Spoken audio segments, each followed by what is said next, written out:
We are live. Hi, everyone, and welcome to my new show, Out of Nowhere. Well, my guest today is Trey Hudson. Last time he was on the show was about 23rd of April 2021 when we talked about the meadow. Since then, various other things have happened on when he's been investigating. He's going to tell us more today. His name is Trey Hudson. Can we please welcome Trey to the show? Hello there. Hey, how are you? Glad for being here. Thanks for inviting me to once again appear on your show. It has been several years, and I can attest that I'm several years older, but probably not necessarily any wiser. I like that. Has anything else happened at the Meadows since we last talked then? Yeah, we've had some really unique experiences, and if you forgive me, I'm going to be checking my notes every once in a while so I can kind of make sure that everything's accurate.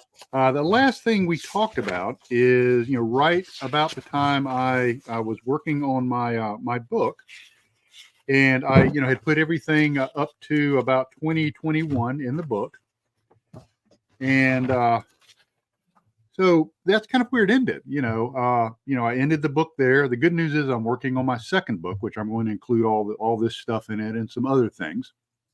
Yeah. And so in July of 2021, right after the book was published, and I think it was about February-ish, 2020, 2021, right around in there, we had decided, we were going to continue this investigation. Now, the cool thing is this isn't, kind of like, y'all's investigation. It's not a one and done. We are continuously going out there and continuously trying, pulling new tricks out of our bag and seeing what works and what doesn't. And so it's very much of a very organic, holistic kind of experience and investigation. We're constantly trying new things. We're very much tied into the experiential nature, of what's going on, while also trying to capture some data. So in July 2021, we went back out there, and we noticed that we started having some strange things happen. We had one of our team members, her automobile would lock and unlock on its own. And this is something that we've experienced for several years. It's almost become a joke with us. Is make sure your keys are in your pocket or hanging in your tent or whatever, because more likely than not, your vehicle is going to lock itself and you might be stranded there. So we had a vehicle. That as well. Say again? That's happened to me and Paul. But when we've got back, the windows have been down on my side and back of his front seat, and the alarms have never gone off. Oh, that's odd.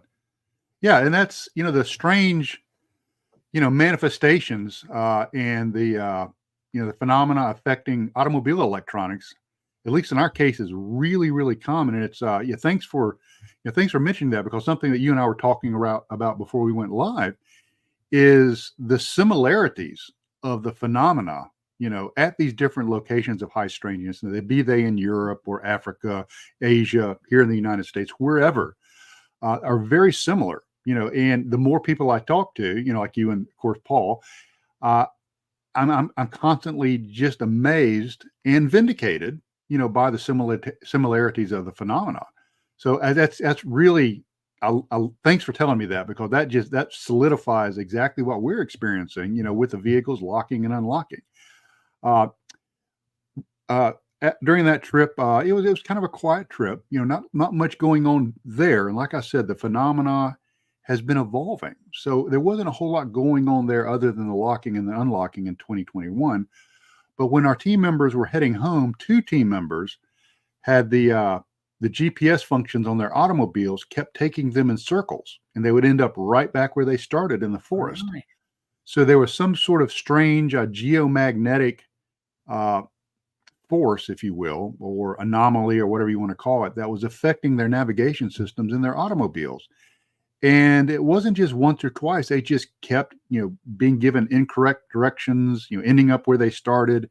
And finally, they just had to abandon their GPS and navigation systems and, use good old dead reckoning you know, and get back where they were trying to go.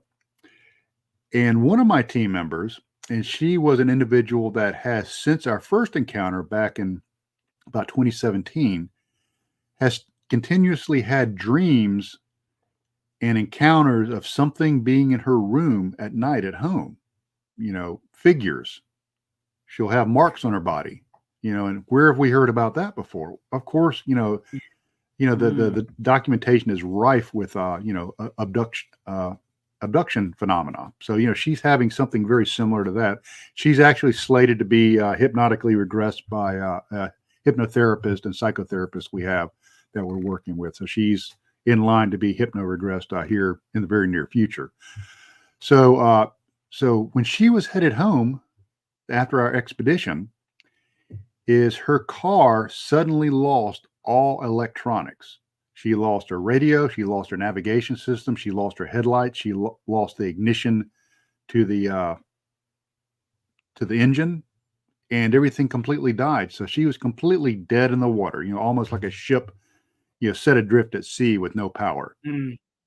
And she was able to finally get everything to come back on after 45 minutes. Everything just came back up and hasn't really had much of a problem since. But once again, we look back in the literature, where have we seen stories or recollections of people driving in deserted, desolate areas and losing all power on their automobiles? Well, one of the best examples and earliest examples, of course, is Betty and Barney Hill, the famous Hill abduction.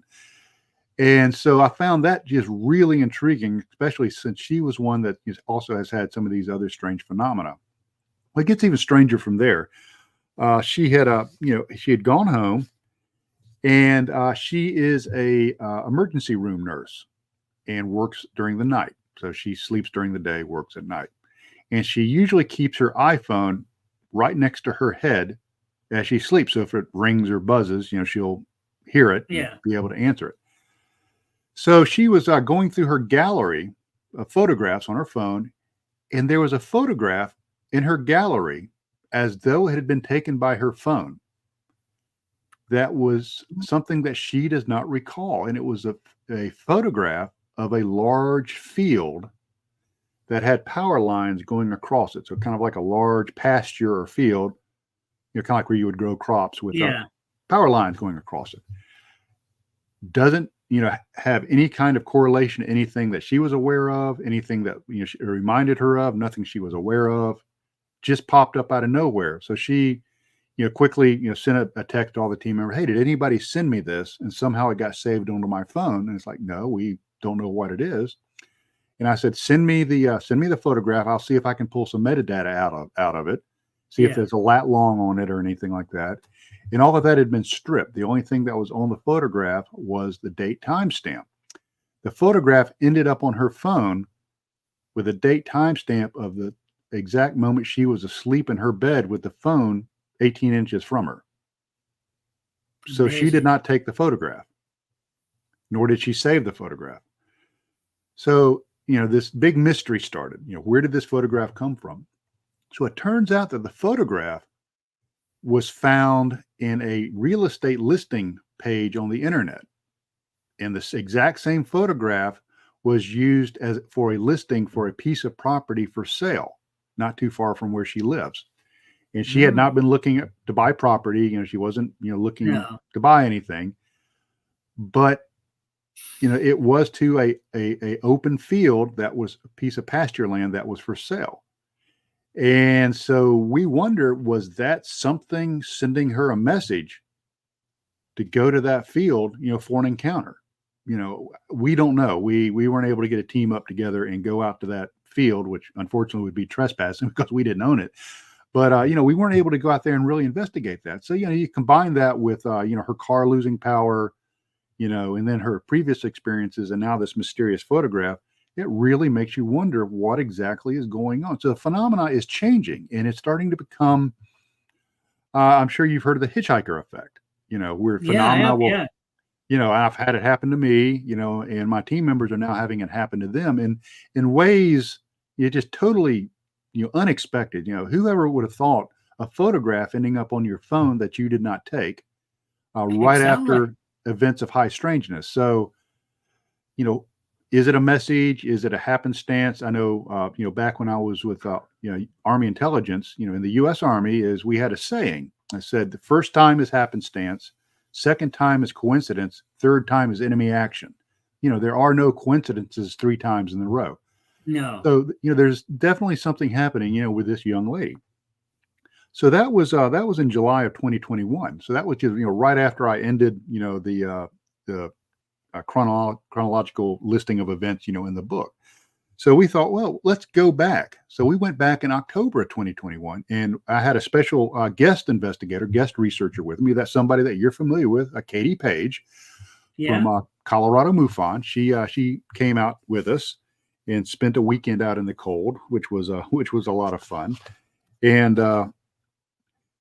it was she observed several shadow figures in the meadow. And that's pretty common, is we'll see these figures, just out of the periphery, of your vision, and you can go into the whole, anatomical design of the eye with the rods and the cones, and you can detect certain things, in your peripheral vision that you can't detect with head-on vision.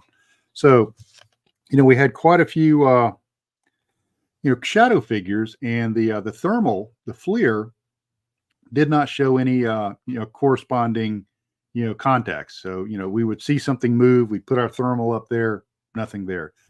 So whatever we were seeing was not registering on our other equipment. We also found 2 other fields, 2 other meadows, probably within about a mile. And something that I want to make sure that people understand is the meadow is a geoconcentration of high strangeness. But like a lot of these places, like the Uinta Basin in Utah, it's just not the only place that has high strangeness. You'll have other areas, in the periphery, sometimes 5 miles out, sometimes half a mile. But there's high strangeness in this region. So we decided we were going to start investigating in these other 2 fields. And just for a lack of a way to label it, we call it the field of dreams and the field of nightmares, because that just sounds really cool, doesn't it? I mean, do you want to go investigate in the field of nightmares? Who wouldn't? So we decided to start investigating in these 2 fields. And once again, Katie talked about she would see the small lights in the forest, almost like fairy lights, not so much like an orb, but like little tiny twinkles. Yeah.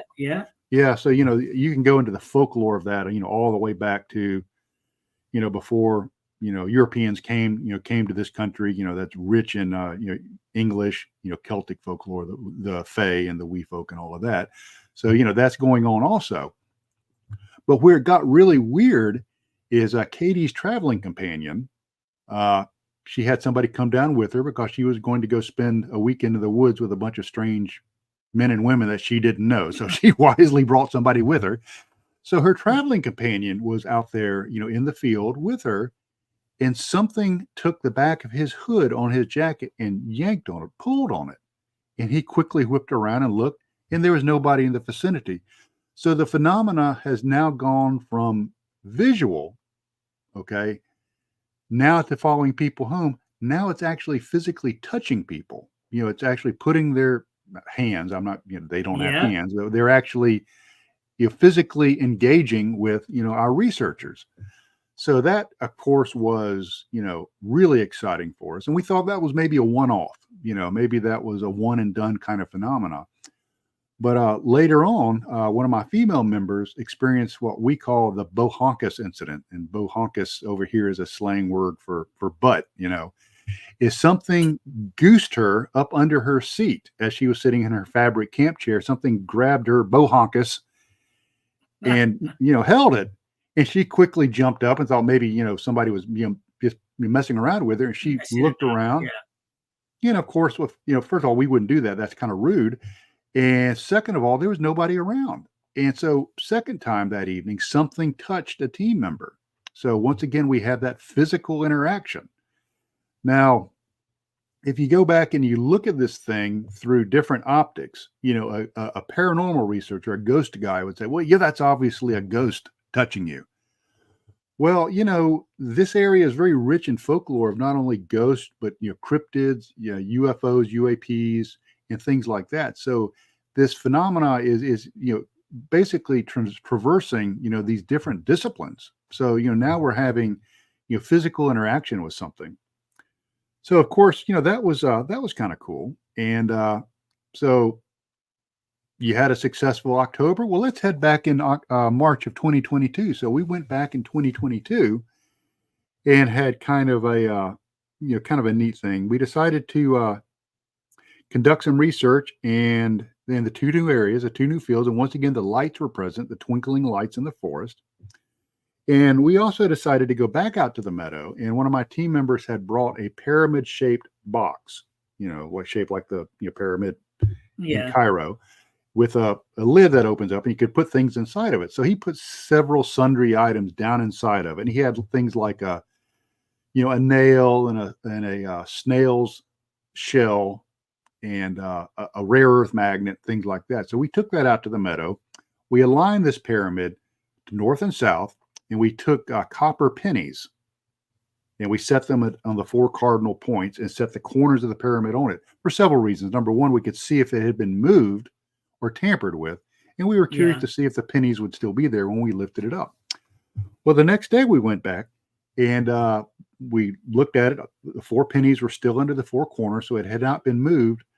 But much to our surprise, when we opened it up, one item was missing out of the box. And do you want to take a guess at what that was? The nail. The rare earth magnet.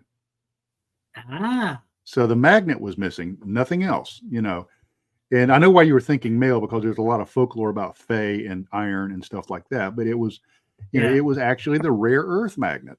So, why was that? We really don't know.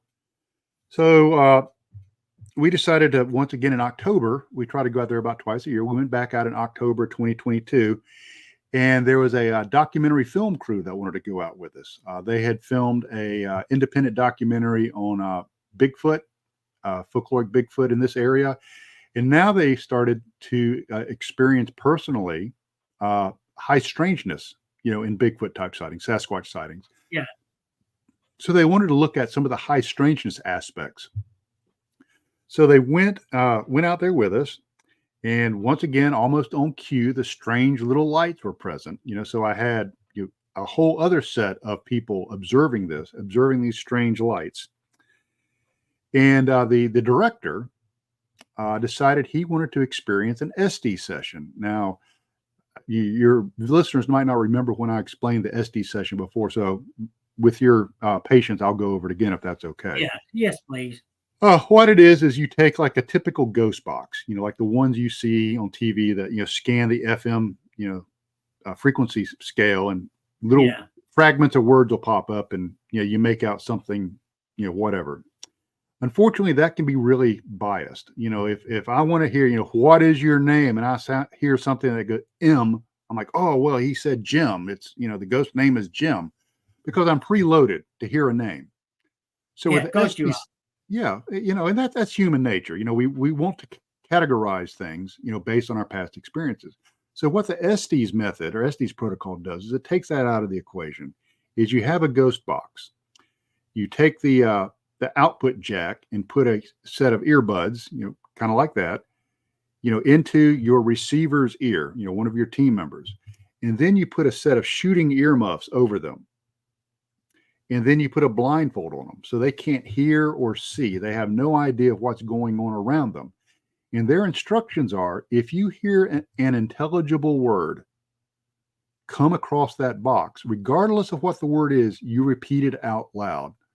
So if you hear the word kumquat, you just say kumquat. If you hear the word railroad, you just speak railroad.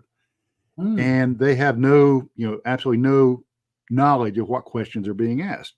So the director wanted to go through an SD session because we've had some pretty remarkable SD sessions in the past, and that's outlined in the book, and there's a really neat transcript of one of our sessions and that. So he went through that, and he kept coming up with the word. He heard witch, and he heard the word Nephilim. Okay, Nephilim were believed to be angels, fallen angels, but it also meant giant people. And there was some belief that, like Goliath came from a race of people that were associated with the Nephilim, who were giant people and giant statues. So if Nephilim is a word that means giant, what else is giant that's in the woods near where we were? Well, right there, Sasquatch, Bigfoot, which we had, there are many, many reports of, cryptids in the woods, where we were at. So he heard this word witch and Nephilim. And so, we were wondering, does that have something to do with, possible, cryptids there in the woods? And his film crew was filming this SD session. So he had a production assistant and a cinematographer watching it. And his film crew describes seeing shadow figures around us while we were doing the SD session. And the two members of the team also had paranormal experiences, his team, when they got home. So they had the hitchhiker effect with them. And it freaked his team out so bad, his production assistant and his cinematographer refused to come out to the meadow. Now they'll go Sasquatch hunting, they'll go out, but they will not come back to the meadow. It really, really frightened them. Not only the shadow figures, but the things that followed them home. So, I said, hey, can you just kind of tell me what they said to you? So he sent me a text, and I'll read that to you. I'll read it verbatim. He said, so I've been able to speak with the others about what they saw. It was reported that while the Estes event was in progress, a shadowy, nearly invisible being would hover around me, meaning the director who was the receiver during the session. It would appear to try to enter me and come back out. This happened several times and eventually went in and either didn't come out or vanished. All I remember from the event is images of destruction and these weird images of dead babies covered in blood. The shadow being was reportedly somewhat humanoid with a partial body, and the head of the being was said to resemble a person wearing a hood. It would seem that what was seen does correlate with what others have seen when they describe shadow people. So those are two independent witnesses that had never been to the meadow before, saw that. And that corresponds very nicely with the shadow people that we've experienced, out there in the field. So now something is actually coming into base camp with us. Yeah. We did the SD session in base camp. So something is actually not just out in the meadow. It's come that half mile into base camp. So that was Friday night. The next day, Saturday, the film crew hadn't been scared off yet. They decided they were going to go ahead and try to make it through the weekend. We went back out to the meadow and we were filming, various things. And we found this part in the meadow that was a circle, probably about 6 meters, in circumference, in diameter. Right. And what we found out is when the cinematographer with his commercial grade camera, when he would step into this area, the battery indicator on his camera would drop down to 10%. When he would step out of this area, it would go up to 80, which is where it should have been. Step back into this area, would drop down to 10, step back out of it, go back up to 80. So there was some sort of energy sink that was a very tight geo concentration, a very tight area out there in the meadow that particular weekend. So, those are some of the things that we had go on back in October of 2022. So I thought that was really exciting. Yeah. Some amazing stuff. Trey, have you ever looked at the dates and the times of, of different months you've been there and things have happened at certain times? I don't really see a correlation, like that. And we've looked at this from several angles. One angle is, we looked at maybe we have some geomagnetic, anomalies. And I don't know if you're familiar with James Keenan, the researcher here in the States. He is, he was just absolutely convinced that I was going to have some geomagnetic anomalies. And, much to our surprise is when I take a compass out there, most of the time, it's true. Now, every once in a while, we'll go out there and the compass will deviate. And so there's a little bit of something going on out there, but, nothing's, terribly significant. And also something, we look for, like, most researchers, is we'll take a tri-field meter out there with us, and we're looking for Yeah, I've electromagnetic got one of fields. them. And we really don't see a spike in EMF. Usually it's, the standard baseline EMF. But what we do see is radiation spikes. And that's very interesting.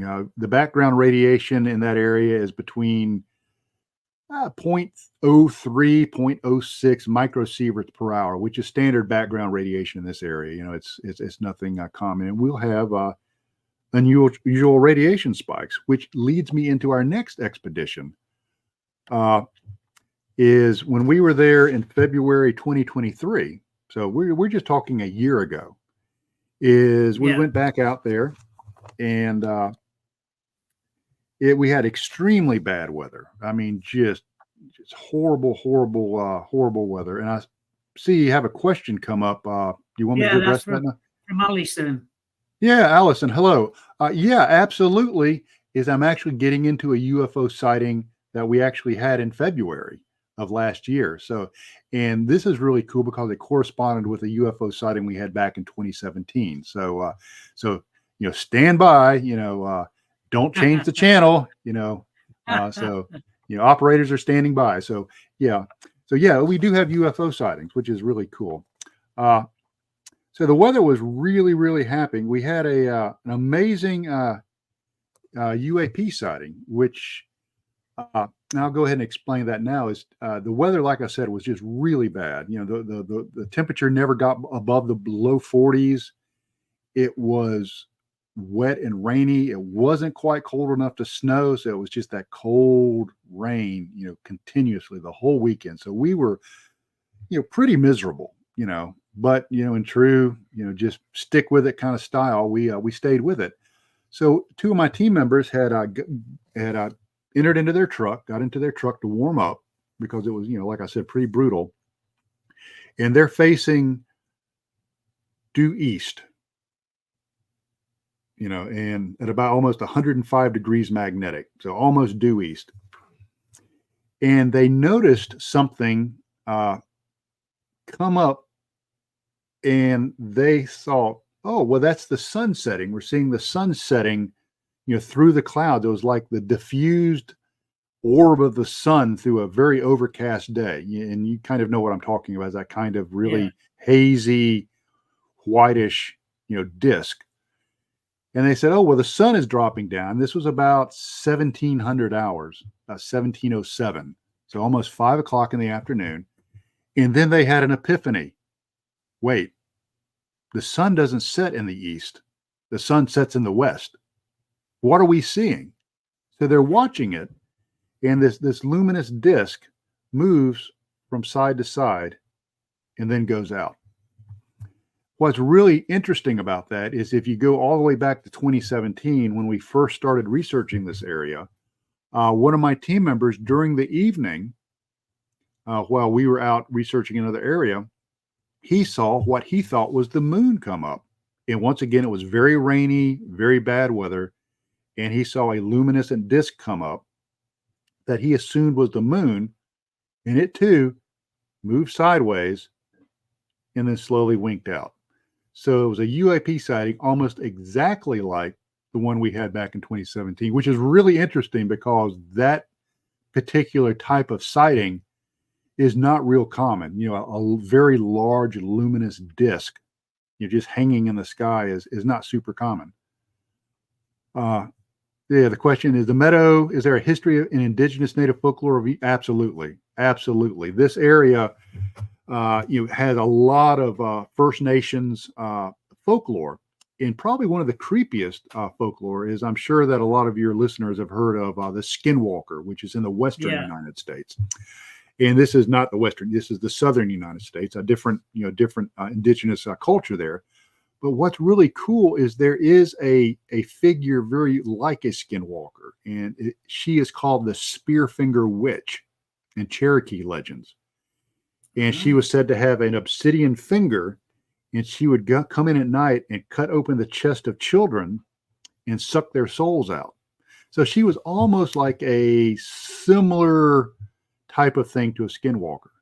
And there's also legends of something called the stone coat giants, meaning they had a coat of stone. And what that meant in Native American folklore is they would fire their arrows and spears at these beasts, Yeah. and they would fly off. They would be totally deflected. So those are very similar to some of the Sasquatch sightings. And there's also, and the term escapes me right now, is they also had a term for forest people, people of the forest, which were, Bigfoot or Sasquatch. So there's tons of folklore. And if you even move a little bit forward into the 19th century and you read some of the old newspaper accounts, there are accounts in this area of wild men, and usually what you see here in the States when you see old accounts of wild men in the forest, either they're talking about feral human beings, living rough, or they're talking about Sasquatch, and they're just calling them wild men. So, lots of folklore about that. So, yeah, this area is rich in folklore, tons of folklore, and that's really neat. Well. So, that's just fantastic. Great question. A great question. And so, we had that amazing UFO sighting, that corresponded with this. And the red orbs once again made an appearance on the ridge line south of base camp at 0200 on the 11th of February. So once again, we're seeing red orbs above our campsite. Now, I personally have experienced red orbs at Stevens Lake, which is another area where we had a really amazing UAP encounter there. And so we have these orbs now, once again, coming into base camp. So now, we don't have to go out and sit in the cold. We can kind of stay in camp, sit around the campfire. See you. Yeah, come to us. It's kind of like a DoorDash or something. Don't go out to get it. Bring it to you. That's easy for everybody. Just make sure you tip your driver. And Allison's asking, is there a lot of people? There's a lot of people that you think UFO and Sasquatch are working together. What's interesting, Allison, is if you start looking at geolocations of strange phenomena, if you look at like clusters of UFO sightings, cluster of Bigfoot sightings, cluster of ghost encounters, you're going to see these things correspond. And where these things correspond are geolocations of high strangeness. And so a lot of people think that there's a correlation.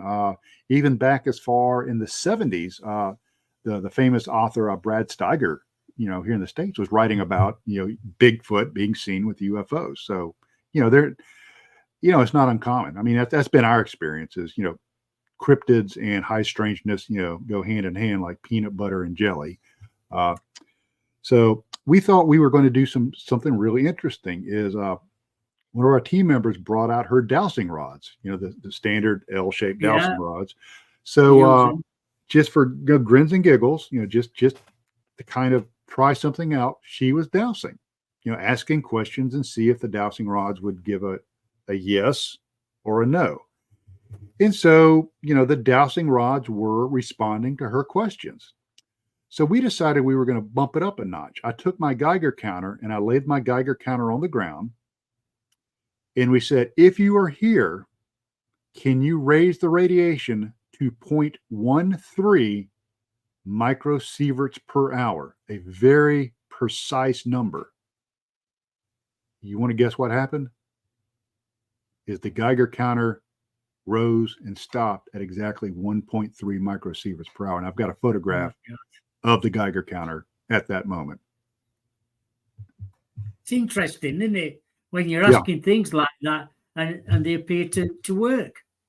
Yeah, they do. And, what is it? What are we communicating with? What were we communicating back, Yeah, right. Back several years ago, what were we communicating with the Estes sessions? What were we communicating back in February, with our dowsing rods and Geiger counter? So that was just earlier last year. We went back out there and my mind is going to completely blank out. And I think it was April, I believe. And we had something very, very, very strange happen. I'm going to make sure I've got my notes here so I can show you a diagram here. We went back out there and we had our psychotherapist and hypnotherapist went out with us, and his wife and some other folks. And we were out there once again, and the shadow people made an appearance, and you could see them, out in the periphery of your vision. And we also were hearing voices, which is not uncommon, except these voices were extremely loud. I mean, it was really strange. They were almost so loud you couldn't hold a conversation with the person next to you. Right. And we could never determine exactly where these sounds were coming from. And we had several teams down in the meadow, and we had another team that ran across the top of the ridge, where we've had some success using that methodology before. And so one of my top researchers, the psychotherapist and his wife, were on the team on the ridge. And so she and the two men are moving across the top of the ridge, and they stopped at the west end of the meadow, but up above it on the ridge. And she said, "I'm really uncomfortable. I don't feel safe." Now, her husband, who's a U.S. Army veteran, also an Army intel guy, he said, "What's wrong?" She said, "I feel like something is watching us. Something is creeping along, just out of where we can, see it, and is watching us." So my lead team member said, "Would you feel more comfortable if your husband had an extra firearm?" And she said, "Yes, no, I would feel better." So he happened to have an extra automatic pistol. So he gave that, to the husband, an Army veteran. So he has experience with weapons. So, now we had two armed people, watching for anything, coming up on us, or coming up on them rather. So she said, "I just don't feel well. I feel like something is slinking along, watching us, creeping up on us. I need to go back, and I'm just not comfortable." And my team member said, "Yeah, of course. If you're not comfortable, we don't want you to be uncomfortable. We'll head back and meet up with some of the other teams, and it's fine. It's not a big deal." Yeah. So she's moving. She and her husband and the other team member are moving back across the top of the ridge. Myself and another team member are down in the meadow, and we're looking up the ridge, and we can see their headlamps coming across the ridge line. Well, guess what was below them? On the lower edge of the ridge, just below where they couldn't see, an orb that was following them as they walked along. The orb was following them just out of their line of sight. We could see it because we had a good vantage point. So something was indeed tracking them or following them, but it manifested, from what we could tell, as an orb or a light. So that was about the only thing that happened that night. So we go back and sit around the campfire, do some talking, and turn in. Well, the next morning, Christy, the wife of the psychotherapist, comes up to me. She goes, "Hey, my husband said maybe you might be interested in the dream I had. I tried to blow it off, but he thinks it might be important." Of course, he's a psychotherapist. He would be interested in dreams. I said, "Yeah, absolutely. There's value in that." And she says, "I had a dream that we were in the meadow and we were coming back, and we came back to camp, and everybody said their good nights, and we got into our tent. And my husband and I are laying there in our tent in her dream. And she says the roof of the tent became transparent, translucent. Yeah. And standing over her was a female and a young boy, probably about 15, watching her. And the female says, "I have something I want to show you." So she and her husband in this dream are taken up to a room that has like a big, like a whiteboard on it, like you write on, like, in university. Yeah. And the female writes these symbols on it. And the symbols were a series of spirals. And I'm going to go through my notes here and actually show you what she wrote. Let's see if y'all can see that. Yeah, there we go. Yeah, I can see that. Yeah. Yeah, that's actually her handwriting. Those are the figures that she wrote. And she said, that is what was shown to me. And she goes, it doesn't mean anything to me. Does it mean something to you? And I said, okay, Christy, I'm going to ask you some questions. Do you have any experience, knowledge, or any research you've done on U.S. indigenous peoples' pictography, pictographs, or petroglyphs? And she said, no, that's not one of my interests. I said, have you read my book, The Meadow Project, or have you ever listened to a podcast or broadcast with me on it? And she said, I did listen to a podcast with this guy named Bob Brown, and I just thought he was the sexiest thing around. No, I'm kidding. I made all that up. No, she hadn't heard any podcast at all. So anyway, so she had no knowledge of anything. What's interesting is here in North America is the spiral motif in North America and Central America has been used by indigenous people to represent a portal or gateway. One of the spirals, if you see, is square. Yeah, I can see that. Right there. There, yeah. The square portal. What does the square portal sound like? It sounds like the box or the cube, which was the portal that we went into several years ago, was square shaped. So it's strange that she should have a square shaped representation of a ancient symbol that represents a portal or gateway. And then I have several people looking into it, the squared off spiral with the eye in the middle of it. We haven't really figured out what that means. So something was communicating with her via dreams. Yeah. Which is not unlike earlier when one of my team members had a word downloaded into his his subconscious after we had done some of the CE5 protocols, Stephen Greer CE5 protocols. And the words when translated was a Roman word nox, meaning goddess of the night, and magbi, which is a derivative of the Old English word magba, which is from Beowulf, meaning children, comes out to children of the night goddess, is the term that was downloaded into his brain when translated. When you talk about children of the night goddess, what's small comes into people's rooms at night with big heads like children. Correct.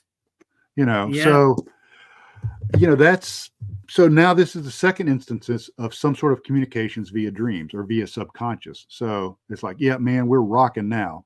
This is really, really cool.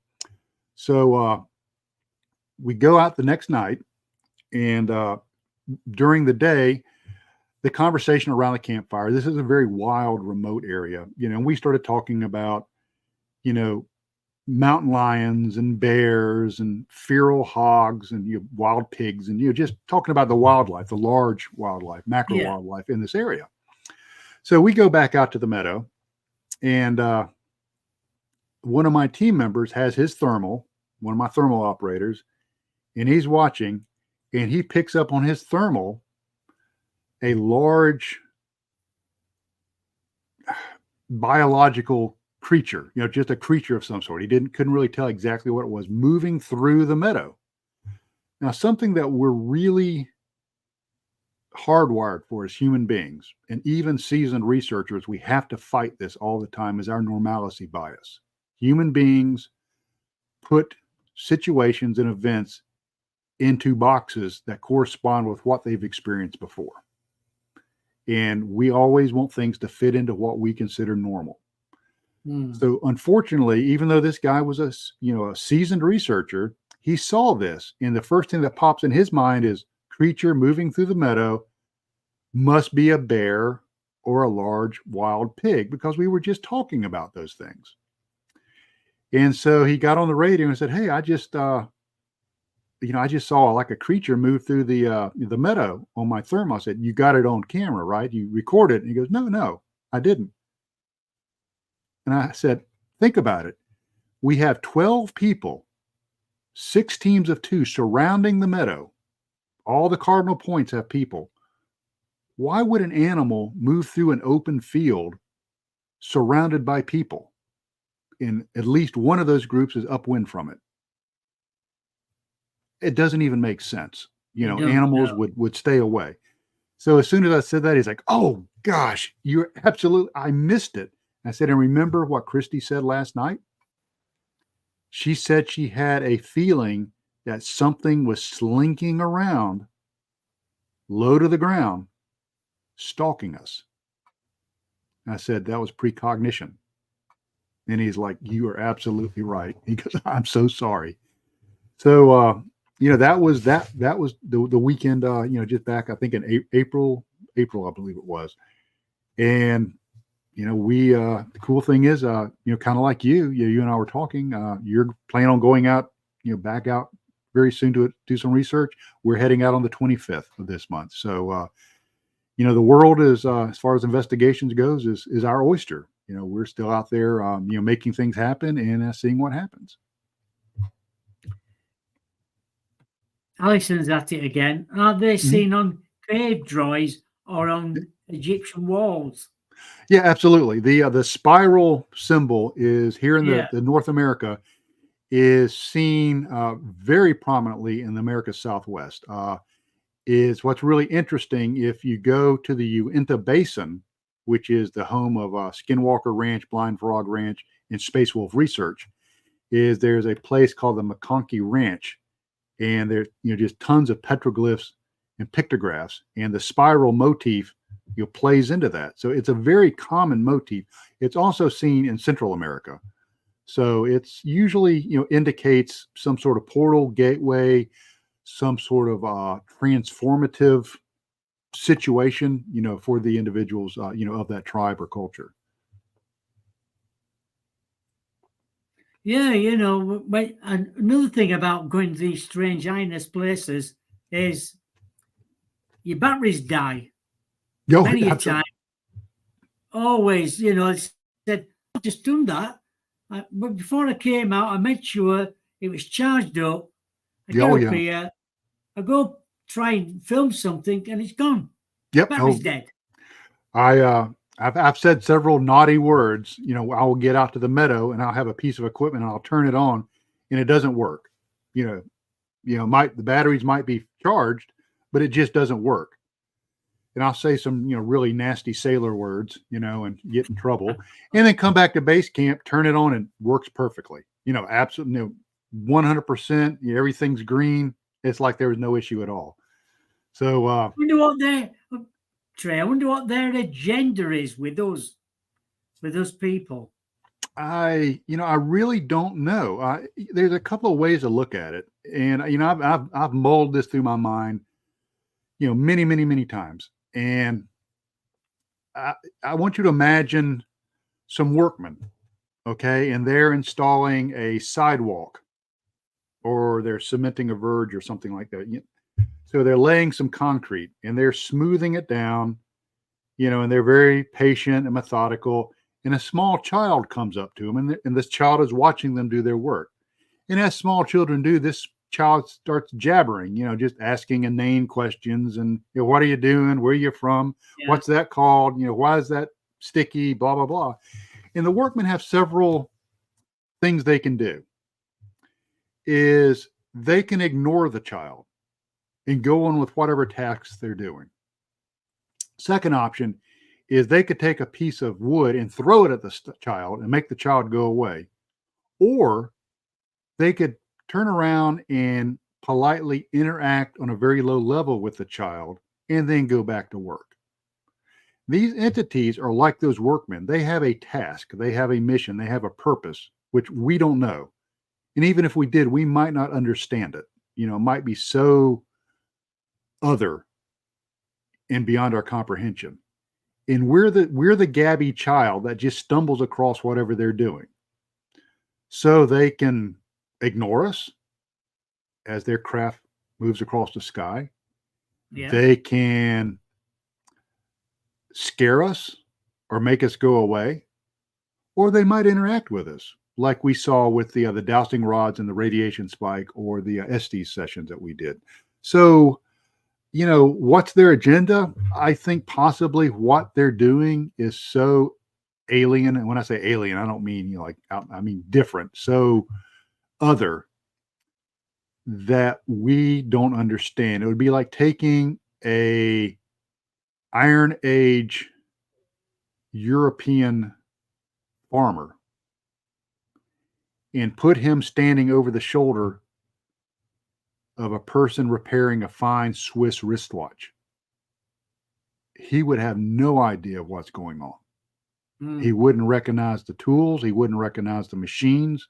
He wouldn't recognize the environment. So that might be us. We might be seeing the remnants or the periphery of something so strange and so unusual that we don't even understand it. And then if you lay the possibility that this is extra dimensional, it might be we're only experiencing the three-dimensional detritus of a four-dimensional, fifth-dimensional activity. Alice is wanting to know, do you think Sasquatch is interdimensional Yes. or living? Yes, I think so. And I have a couple of reasons I think that is a lot of people have talked about seeing Sasquatches or Bigfoot disappear. Poof, they're gone. One of my team members, when he was researching in another area here in the United States, is while they were walking along a road in one of the national forests, is they heard something moving into their side. So they brought their thermal cameras up and they recorded it. And they recorded a very faint figure on thermal, which means this figure its body temperature was very close to the surroundings, running. And then when it got to a tree, it never came back out the other side. It just ran and then disappeared. And they tried recreating that and were not able to, recreate that. You couldn't run at the speed this thing was running and stop and not come out on the other side of the tree. You had too much momentum. So that, that makes me think that it was something possibly interdimensional. There have been other videos of things, hominids, that people think were interdimensional. Our own experiences, we have video footage of a thing forming in the meadow, broad shoulders, big head, long arms, and it's actually colder than its surroundings. And then as recently as I think 3 months ago, my team was out researching another area about 200 miles away from the meadow, and I wasn't able to go with them on that trip. One of my team members heard some commotion in front of her, and she brought her thermal up. And just for anybody that's interested in equipment, we're using ATN OTS4 thermals, which is a high-end, very high-end thermal camera. So she brings her ATN camera up and she's looking through it and doesn't really notice anything initially. But when she goes back and she reviews it, she sees a figure kind of look out from around some vegetation, move back, look out, and then turn and walk. And what's really amazing about that is the temperature gradient of this being was just a few degrees different than the ambient temperature of its environment. If you go and you look at some of the research being done by anthropologists who are putting thermal units on drones, and they're using it to count the population of like gibbons and other primates in the jungle, is if you look at that video footage, that thermal footage, is you will see that these primates have a very hot face and very hot hands. This being that she videotaped was not like that. It was just barely different than its surrounding temperature. So that's another piece of thermal video evidence that we have. So it makes me think that there are things, and when I say Bigfoot, that's a label. I think that there are humanoid shaped beings that are very large that exist just right on the edge of our reality, and they'll move in and out of it. And sometimes, you can pick it up on your thermal. Sometimes it might be a shadow you pick up out of the corner of your eye, or just a cold feeling you have when they pass by. There's another question. We haven't got long left, but we're all right. Brought you to this area in the first instance? That's a fantastic question. It's folklore. Follow the folklore. These things do not happen in a vacuum. These areas don't happen in a vacuum. We had folklore of this area being very strange, for generations. So what we did is we went back, we looked at the folklore. Initially, we were researching a haunted road, a haunted strip, through the forest. You don't go out there, or them haints will get you. One of those kind of places. The ghost will get you, and that turned out to be a bust. But what's interesting is back at base camp, I talked about that UAP encounter where the gentleman saw the moon come up. That happened back at base camp. So we started investigating there, and it happens that there was a big open field near base camp, about half a mile away, that we could put teams in this open field. We could see anything move through the field. We could watch the sky if anything went over, and anything moved through it would leave tracks. So we started to use that field as kind of our base of operations for research. And it turns out the field was one of those places of high strangeness, a geocentric location of high strangeness. So that's how we did it. Just good old fashioned, go to the library, do the research, you go to different organizations that compile reports of UFOs, cryptids, ghosts. Look for the clusters where all three of these phenomena are happening at the same place. And that's where you're going to have your central locations of high strangeness. What's your future plans for research then? We are still going out there, as often as we can. I am now retired from the U.S. federal government, so I have, plenty of time to research now. So my life is a little bit more fun than being a bureaucrat. I have several projects I'm working on now. Of course, Philip Mantle is, constantly beating me about my second book. So I'm working on that. I'm about 5 chapters into that. And so it's going to be really neat. It's going to be a Return to the Meadow. My working title is Return to the Meadow, Congruences, Explorations, and Revelations. And we're doing some hypnotic regression with some of our team members, and we've come across some really, really neat stuff that's come up out of that. So, and we're also going to talk about some of these current research outings that we've done is going to be in the book. And then I'm going to compare other locations here in the United States that are areas of high strangeness and talk about those in subsequent chapters. So I'm working on that. I am working on casting on a TV show. So I'm waiting on a call back from the casting producer on that. And I'm in very, very, very early talks about possibly making a Meadow Project documentary with a film company. So wait. You can get your book through Philip Mantle then. Yeah, my book is, there's several ways to get it. Is you can go to Amazon and just type in Trey Hudson, TreyHudson, and the book will pop up. We have it in hardback, softback, ebook, and audiobook. There's also a French version. If anybody parlez-vous français, you can read it in French. And you can go to my website, which is TreyHudsonResearch.com. And there's a tab on that you can hit, which will take you to the order page on Amazon to order the book. And tell everybody about you. You'll probably be coming over to the UK in September. Yeah, there's a conference in Bolton, just outside of Manchester, in right at the end of the Awakening Conference, right at the end of August, first part of September. I'm working on the logistics of coming over to speak then. I'll have some books with me. I'll make Philip grab some books and bring them with him, and so we can sign them.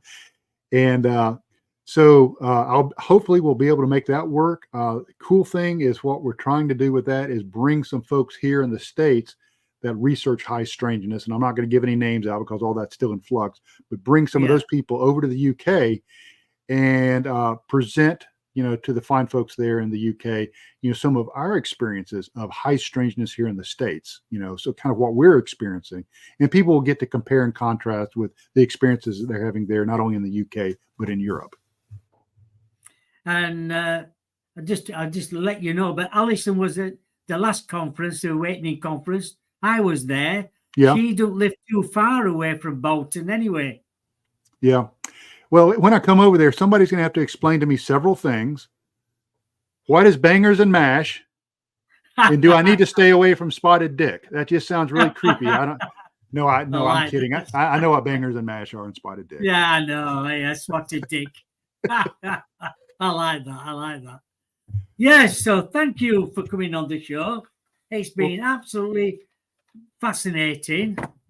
Alison just said, very interesting. Thank you.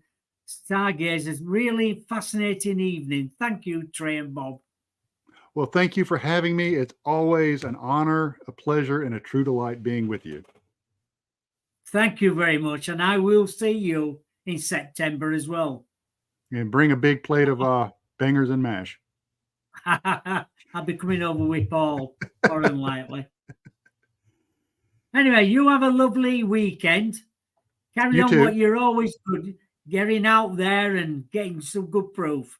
We are, and as long as the good Lord keeps me fit enough and able to do it, I'll be out there in the woods.